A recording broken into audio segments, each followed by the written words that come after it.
in this historic Conestoga wagon, which carried families and their limited possessions to new frontiers in the West, pulled by teams of oxen. The store and post office where Lincoln worked has been restored, and we were able to send cards to friends back home, postmarked Lincoln's New Salem. In 1837, Lincoln moved to Springfield, Illinois to practice law. He lived in this house with his family until he went to Washington as president in 1861. This magnificent 117-foot-tall monument stands over Lincoln's tomb in Springfield, where his body was returned after his assassination. Outside the tomb, there is a larger-than-life sculpture of Lincoln's head, and it is customary for visitors to rub his bronze nose, seeking through the sense of touch to make personal contact with one of America's greatest historical figures. Each one of us paid our tribute to Lincoln in this way. From Illinois, we crossed over the mighty Mississippi River, the largest river in the United States, immortalized in legend and song as Old Man River and the Father of Waters. Across the river, we entered the state of Iowa, known far and wide as the land where the tall corn grows, evidence of which we found on both sides of the highway as we continued to follow Interstate Route 80 west. Nebraska was our next new state, where we were most impressed by the sight of grazing herds of black Aberdeen Angus cattle. When we reached South Dakota, we were fascinated by the world's only corn palace, the entire exterior of which is covered with varied-colored ears of corn. Then in western South Dakota, we stopped to spend some time in the famous Badlands National Monument. This is a large, barren area of strange peaks, spires, canyons, and ridges whose weirdly beautiful landscapes provide outstanding examples of natural erosion. We didn't even set up our tents that night, but slept out in the open, in our sleeping bags under the wide western sky. As we stretched in the fresh morning air, we felt that now at last we had reached God's country away from civilization.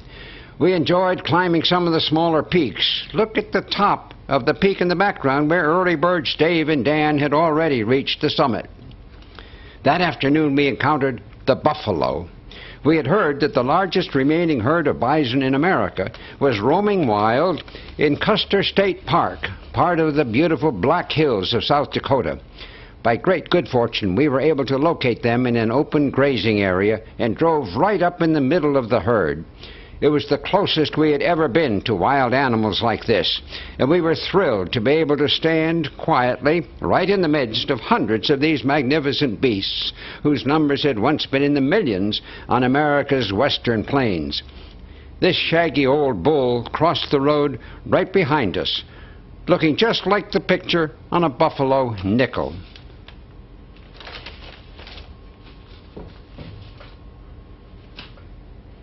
One of the most interesting and scenic drives in all America is the so-called Needles Highway through the rocks and pinnacles of South Dakota's Black Hills. These towering granite spires are almost overwhelming, but looking up, we could see the vertical opening through one of them that gives it the name of Needles Eye. In places, the road tunnels right through the rocky hillside. Also located in the Black Hills are the giant sculptured faces, the largest in the world, of 4 United States presidents, memorialized at the Mount Rushmore National Monument: Washington, Jefferson, Theodore Roosevelt, and Lincoln. This is truly an awesome sight. Each head is over 60 feet tall, carved out of the mountainside with drills and dynamite by master sculptor Gutzon Borglum, working on it many years before he died in 1941. Further north in South Dakota, we visited the site of what at one time was America's largest gold mine, Homestake, which had been a very active place during the mid-'80s gold rush. Nearby, in the historic valley town of Deadwood, we saw the place where one of the West's most legendary figures and hard-living gunfighters, Wild Bill Hickok, had been shot in the back while playing poker in 1876. Preserved in the local cemetery is Hickok's grave, and next to it is that of one of America's most colorful frontier women, the famous Calamity Jane. Getting up to the southern border of North Dakota meant driving 150 miles out of our way, But we could leave no state unvisited, so even though it had no major attractions on our must-see list, we did get out and take pictures of its spacious grasslands. On our way back, we added to our travel trophies a stop at the geographical center of the USA. The big attraction in northeastern Wyoming was the Devil's Tower National Monument. It is an amazing, massive protuberance of grooved volcanic rock, nearly 1,000 feet tall, having eroded over millions of years. Its origin is the source of countless Indian legends. Midway across the cowboy state of Wyoming, we were able to attend a bona fide Western rodeo in the town of Sheridan, with dozens of skilled horseback riders and a large supply of livestock.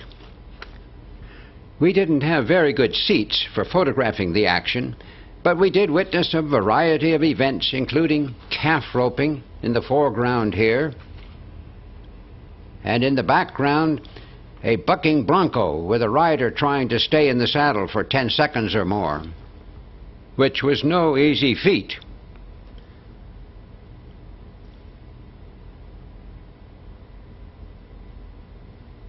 They also had a bulldogging contest, with the cowboy diving off his horse, grabbing a bull by the horns and trying to wrestle it to the ground. The final event we saw was a man trying to ride a large, humped Brahma bull. That evening we camped at the Prune Creek Campground in the Bighorn National Forest, and the next morning we decided to take advantage of the cool, clear mountain stream and give ourselves shampoos to freshen up for our next adventures.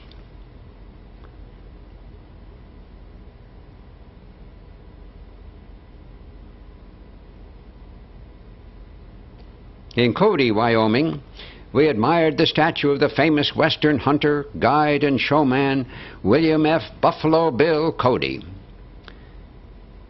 Then it was on to our first 1960 national park, the Grand Tetons, where the reflections of the still snow-covered mountain peaks in the blue lake below offered a beautiful vista for peaceful contemplation and soulful inspiration.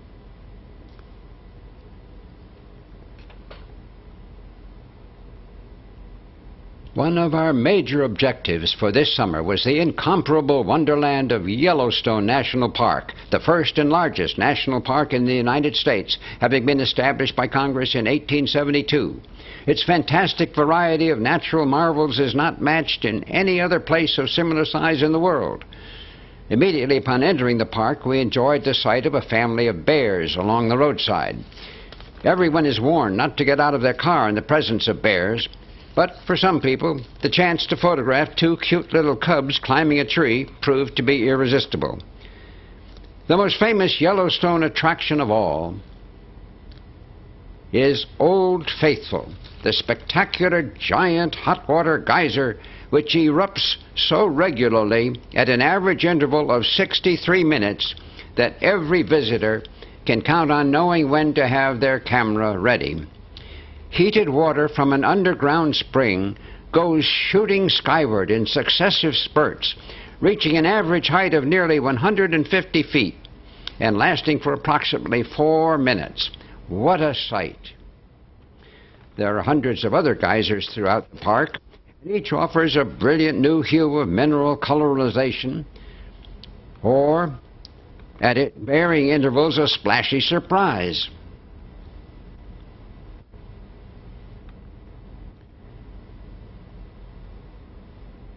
The turbulent Yellowstone River flows through the park at the bottom of a steep V-shaped canyon, the sides of which reflect the sunlight in varying colors. There are two magnificent waterfalls within the valley, viewable from special sightseeing spots along the rim like Artist Point and Inspiration Point. The thunderous upper falls are just over 100 feet tall, but the beautifully framed lower falls drop a distance of over 300 feet, nearly twice the height of Niagara, a never-to-be-forgotten sight. From Yellowstone, we had to drive more than 400 miles through the mountainous state of Montana.